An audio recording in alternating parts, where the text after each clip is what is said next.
Right, so today we are testing the RTX 4070 Ti in Hogwarts Legacy. Now you'll see that I've got the performance metrics there in the top left hand corner. We've got our GPU listed, we've got our VRAM allocated, our GPU clocks, that includes the core clocks and the memory clocks.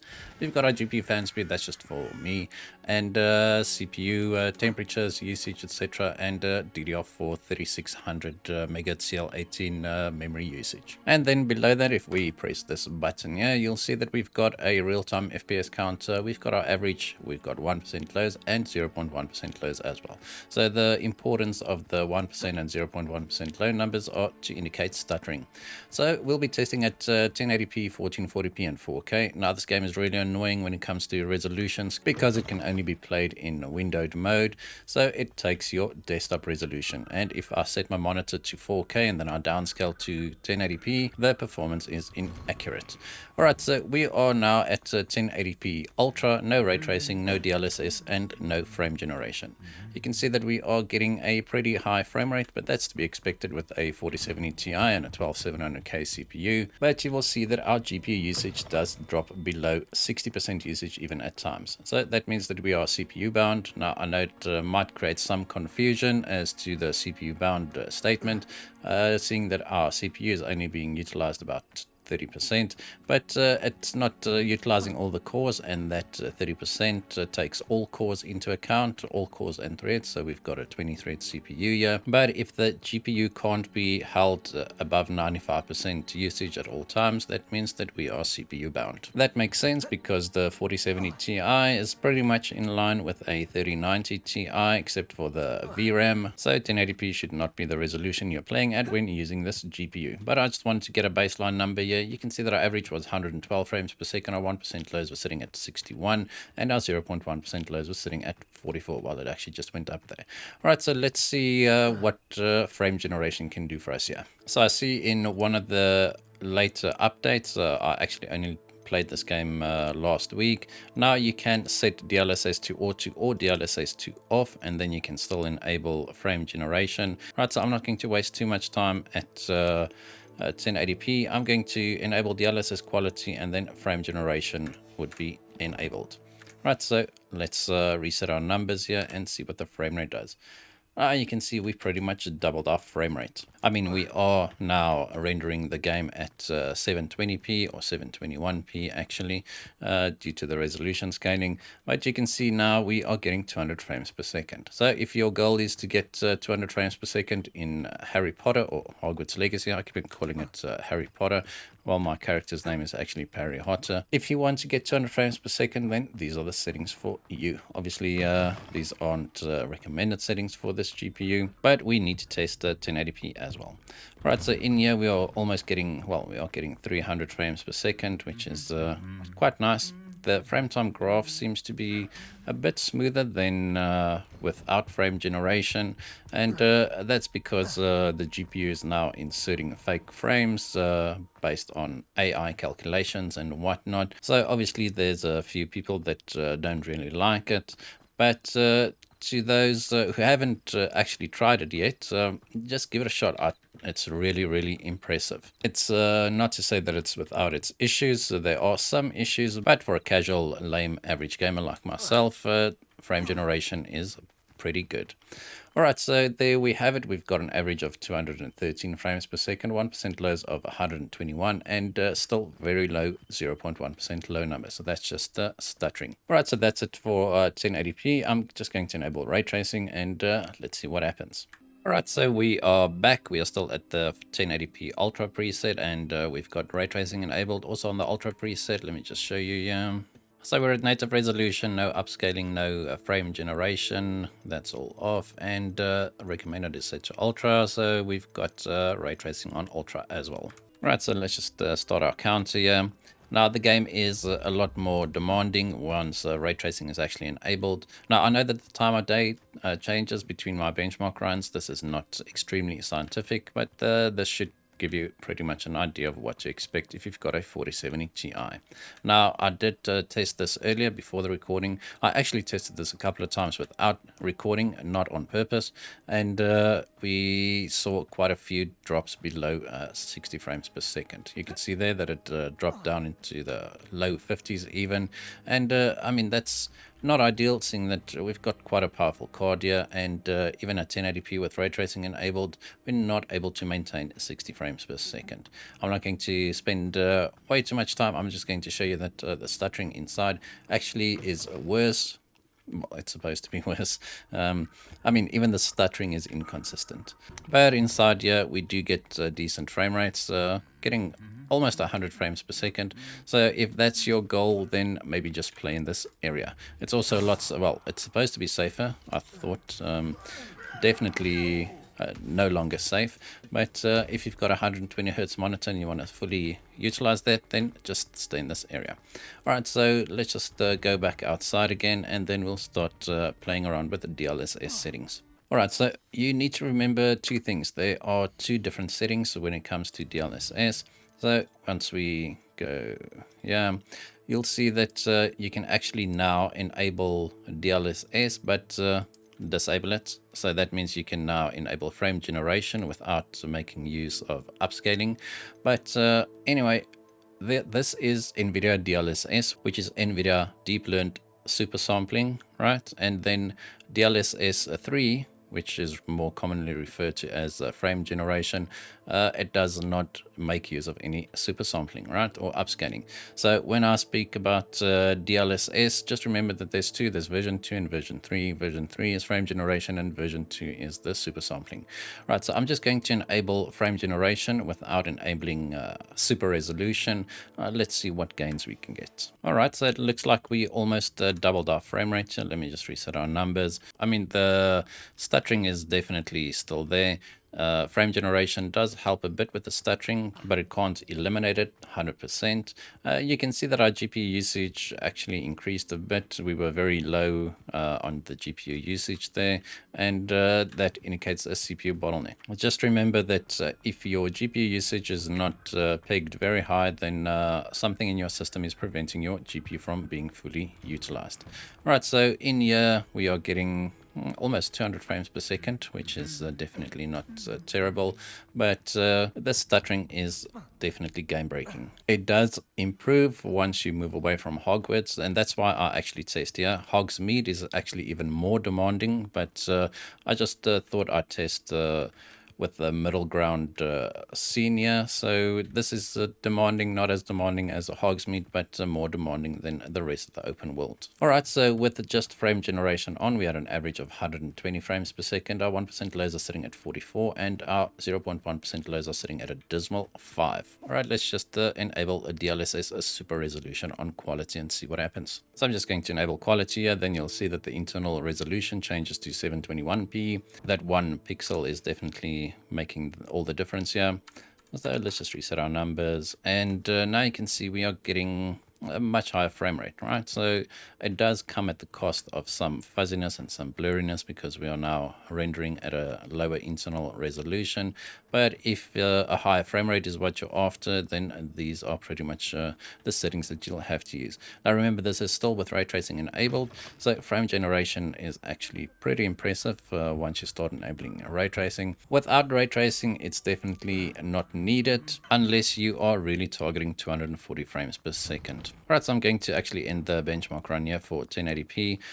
Because we are mostly CPU bound, it's not really an indication of the GPU's performance, but more an indication of the whole system performance. So we'll move up to 1440p now. So with DLSS set to quality and frame generation enabled, we've got an average of 154 frames per second. Our 1% low sitting at 69, and our 0.1% lows are sitting at 34. Let's see what happens at 1440p. Alright, we're now at 1440p native with the Ultra preset, and ray tracing also set to Ultra. Now I know that it's going to be a little bit out of sequence, these tests, but it's because you actually have to restart the game if you want to change the resolution, and you have to restart the game when you enable or disable ray tracing, which is pretty annoying. Right, so at 1440p native with everything on ultra, ray tracing also set to ultra, we are getting around 40 frames per second. But let's start our counter here to actually count the lows as well. Going in here, stuttering is, wow, that's just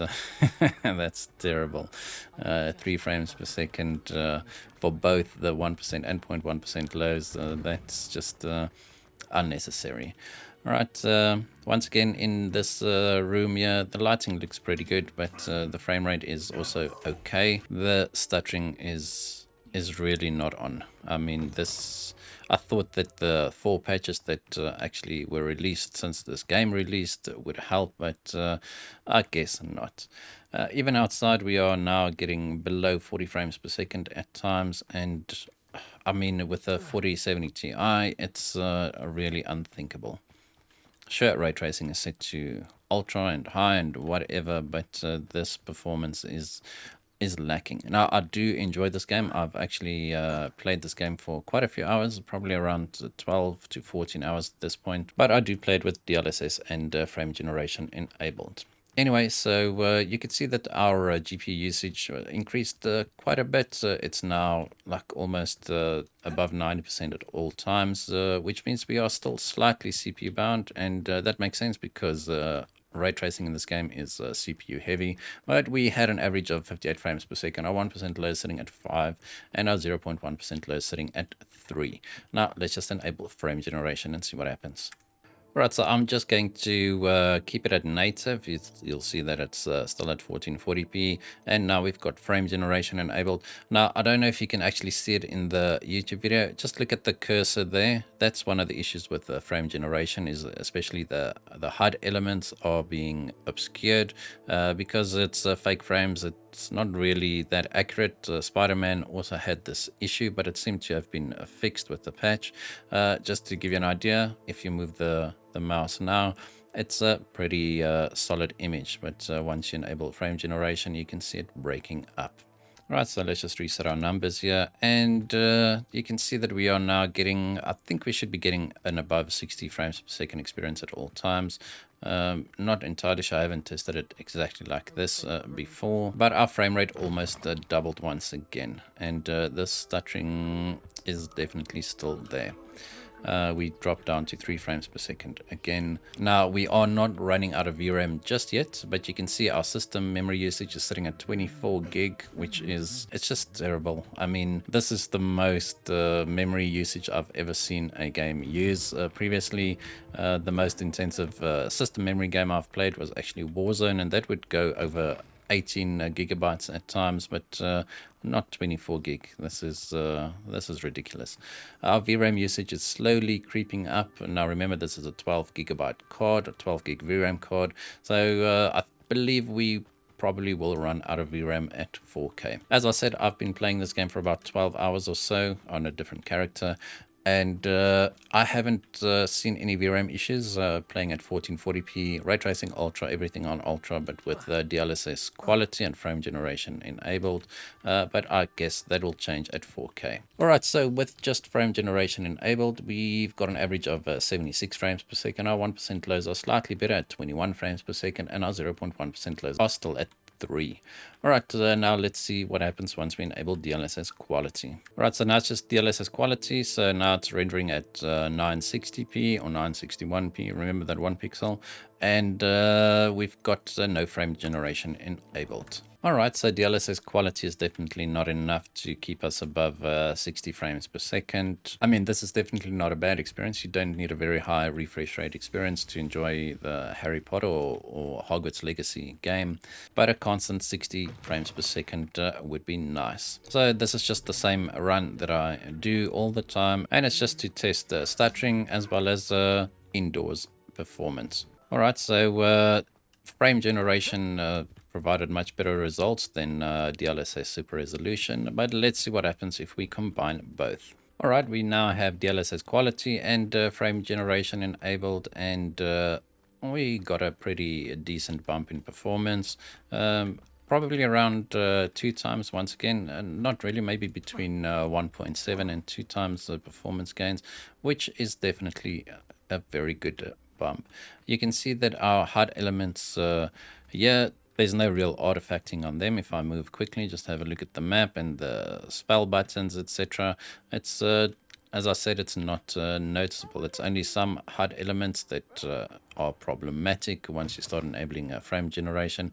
But to me, that's not the end of the world. All right, so in here, we are getting around 150 frames per second, which is nice to see. This is still with ray tracing on, remember. You can see that we are still not fully GPU bound. It still drops below 90% GPU usage at times. So that means that you might not see that big an increase if you drop the quality setting. All right, so we've got an average of 111 frames per second. Our 1% lows are sitting at 64, and our 0.1% lows are sitting once again at a terrible 20. All right, let's see what happens at 4K. All right, we're now at 4K, still with ray tracing on ultra and the quality preset set to ultra as well. And this is a very nice cinematic experience if you are into that. Now, the game literally just started, and you can already see our VRAM usage creeping closer to that 12 gig mark. That's a pretty big stutter there. But I mean, that's VRAM allocated, not true usage. So it only gives you an idea, but once we actually see that that number reach 12 gigabytes, it's definitely pretty close to running out of VRAM. Right, so you can actually see that the CPU usage is a lot less than previously. Previously, we were sitting between 30 and 40% CPU usage, and that's because we've got such a very low frame rate. Our GPU usage should still be in the high 90s all the time. It actually dropped there below 79, and the power consumption also dropped to like 50 watts right there. So the stuttering in this game is really annoying. Sure, we should not really expect to run 4K native with ray tracing enabled, but this stuttering is what gets me. All right, so not going to waste too much time here. Let's see what happens once we enable DLSS super resolution. All right, so now we're on DLSS quality, and you can see we're rendering at 1440p internally now. Let's just go back and reset our numbers here. So we gained about 20 frames per second here. The game looks very crisp. It looks very nice in 4K. The lighting, everything is just very well done. It's just the performance is questionable. Right, so we went from 20 frames per second to around 40 frames per second. Now, I'm not saying you should play like this, definitely not. I'm just testing this game at different settings and different resolutions. Now, you might have noticed that I didn't test lower quality presets at 1440p or 1080p, and that's because I usually stop testing the moment we reach a very acceptable frame rate, and both 1080p and 1440p on Ultra performed very well. We were also not GPU bound at those resolutions all the time, so it's reducing the visual quality might not have netted us a lot of frames per second.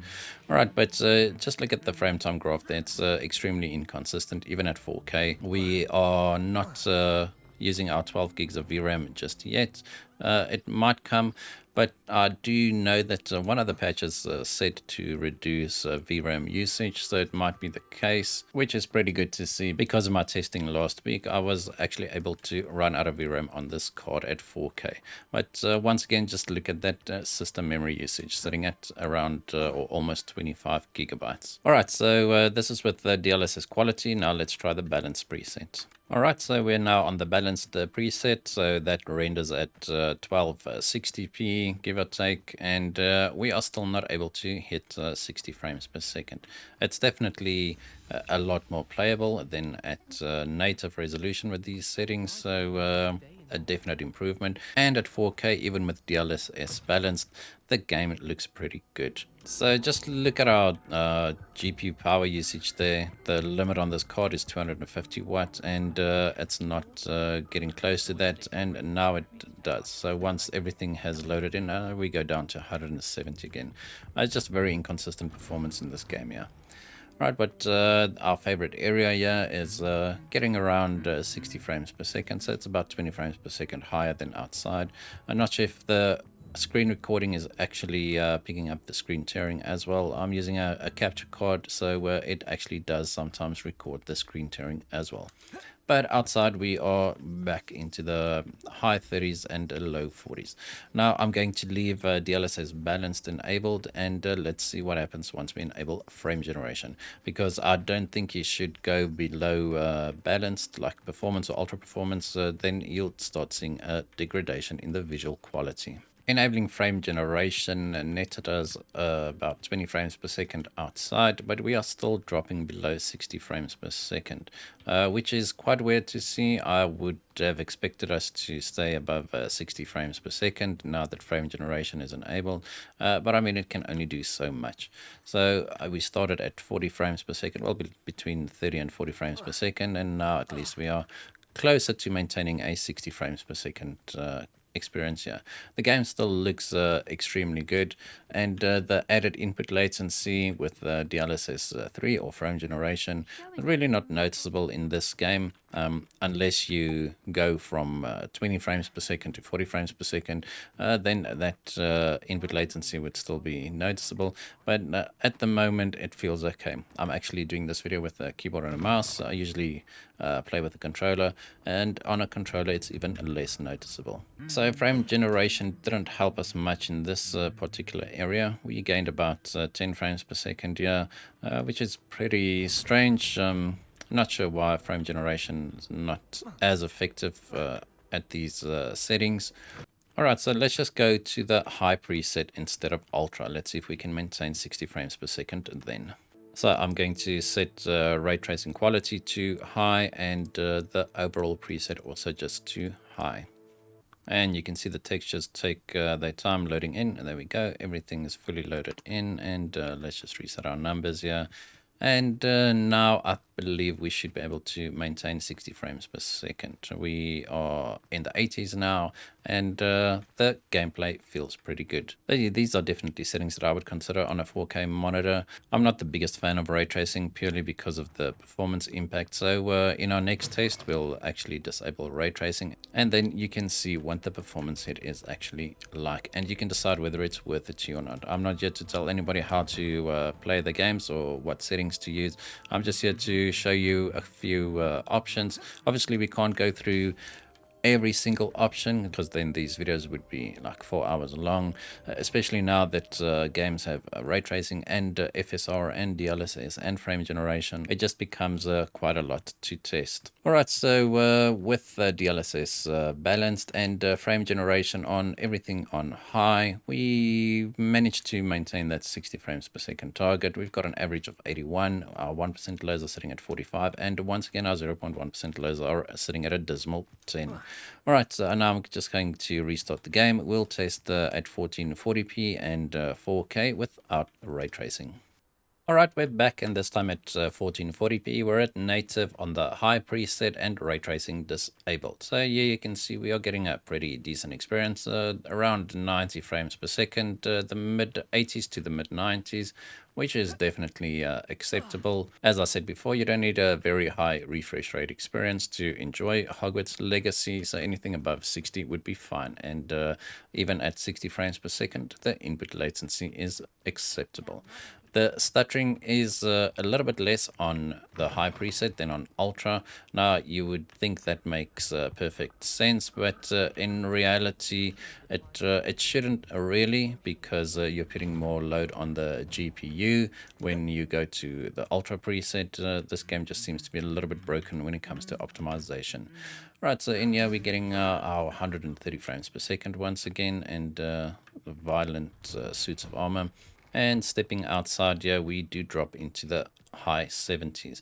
But once again, it's a pretty good experience. This you can lock your frame rate to 60. That should alleviate a lot of the stuttering as well, and you'll get a constant 60 frames per second experience. All right, but what if you want higher frame rates with these settings? Let's play around with the DLSS a bit. Alright, we're now at DLSS quality, and you can see our GPU usage dropped quite a bit there. It's now hovering in the 70s. Our GPU power is a lot less as well. Our frame rate is quite a bit higher, maybe about 20 frames per second higher, 20 to 30 frames per second. So dropping down to DLSS quality definitely does help. But that creates a CPU bound scenario because now we are rendering at a lower internal resolution. The stuttering this time around didn't seem as bad when I entered the castle, but it's definitely still not acceptable. And there they go.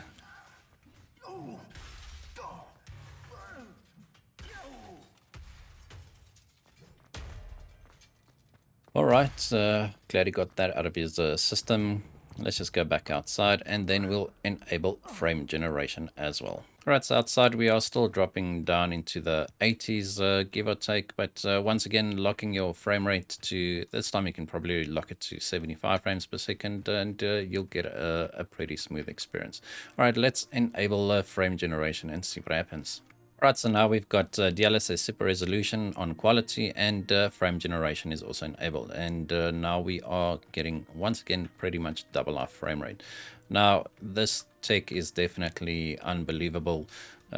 Doubling your frame rate by just changing one setting, it's a bit mind-boggling. Alright, but you can see here outside we are getting a very high frame rate, 160 frames per second, which is pretty good considering I've got a 165 Hertz monitor. Now, I'm not saying you should play with this settings, but if you want a very high refresh rate experience, then this is an option for you. You can also see that our 0.1% low number there is not nearly as low as with our previous runs, because as I said, frame generation can actually help with some stuttering. There was a pretty big stutter there, but still we are only down into the mid 40s when it comes to our 0.1% lows, and there it normalized to 50 again. Alright, so with the DLSS quality and frame generation enabled, we are getting an average of 167, 168 frames per second. Our 1% lows are sitting at 105, and our 0.1% lows are sitting at 51. Now let's up it to the Ultra preset. Alright, so now we're on the Ultra preset, and the performance seems to be pretty much the same as on high, maybe like 5 to 7 frames per second lower, but you can see that we are still hovering around 80 to 90 frames per second, even on Ultra. So I'm not going to waste too much time on this. I'm just going to enable DLSS super resolution and frame generation to see what kind of frame rates we can get at Ultra. Alright, we're now on the Ultra preset, but I've enabled DLSS quality and frame generation. And you can see the performance is pretty much the same as on high. So I'm not going to be testing too much. Big stutter there. I know I've skipped over quite a few of the presets. It's just if I have to test every single preset with every single available setting, that becomes 16 tests at a single resolution.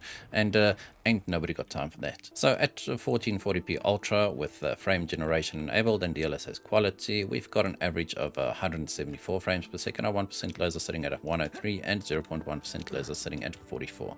Alright, now the last test will be done at 4K. Alright, we're now at 4K on the medium preset, no DLSS super resolution or frame generation, and this is actually a very good experience. It seems that we might be able to keep around 60 frames per second. It will drop below 60 like there, but all in all, I think this is pretty good. So if you want to play at 4K native, then the medium preset might be the better option for you.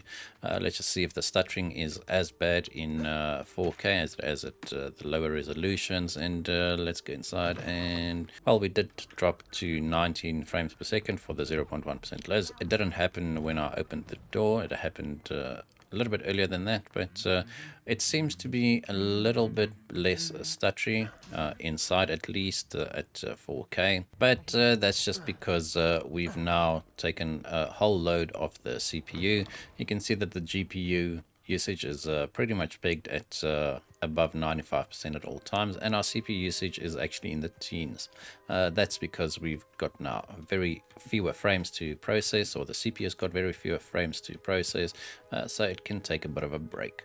All right, so at 4K medium, we can almost get 60 frames per second. Now let's see what happens at high. All right, we're now on the high preset, and our frame rate did drop a bit. We lost about 10 frames per second there, so not a big difference between medium and high, although percentage-wise it's quite a lot. It's probably around 20%, but if you only look at the numbers, it's not that bad. Definitely not extremely playable. I personally prefer playing games like these at or above 60 frames per second, so anything below that I would technically label as unplayable. And now the stuttering was actually pretty bad when we opened the door again, and that's just the way this game goes, unfortunately. And you can see just look at the frame time graph there, lots of spiking, whereas previously it was pretty smooth in this room.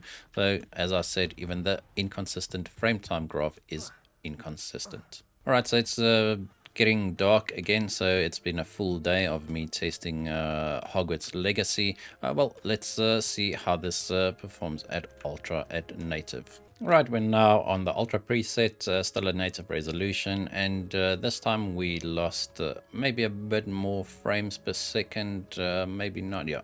Definitely lost between 15 and 20 frames per second just going from high to ultra. So ultra gameplay is definitely reserved for the elite class, like the 4080s, the 7900 XTX and the 4090s, etc.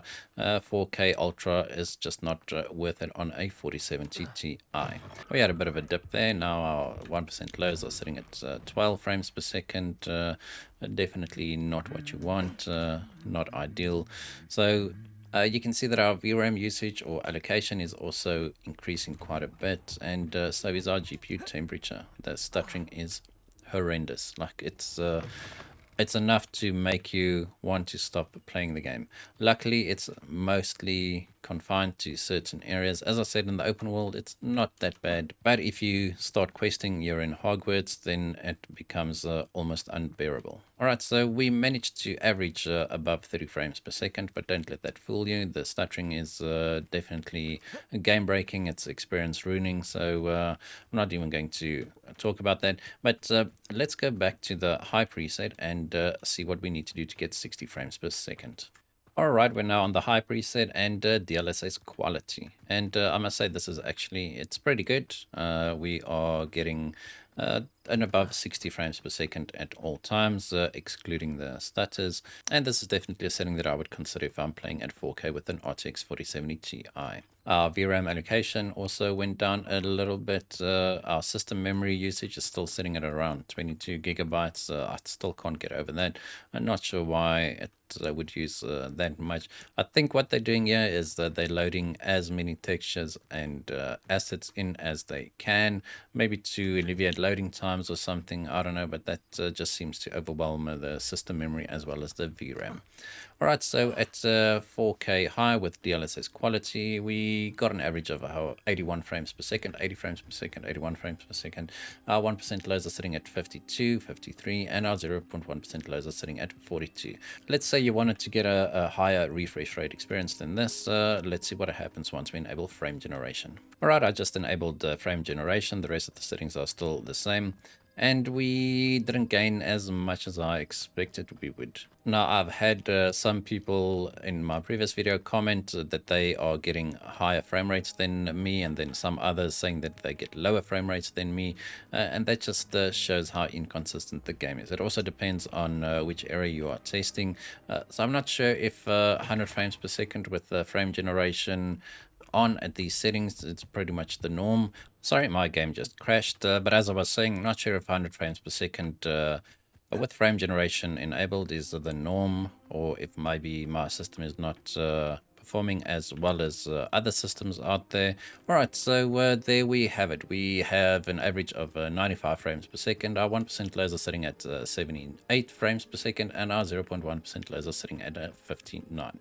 Right, that's going to be it for this video. Let's just look into the light.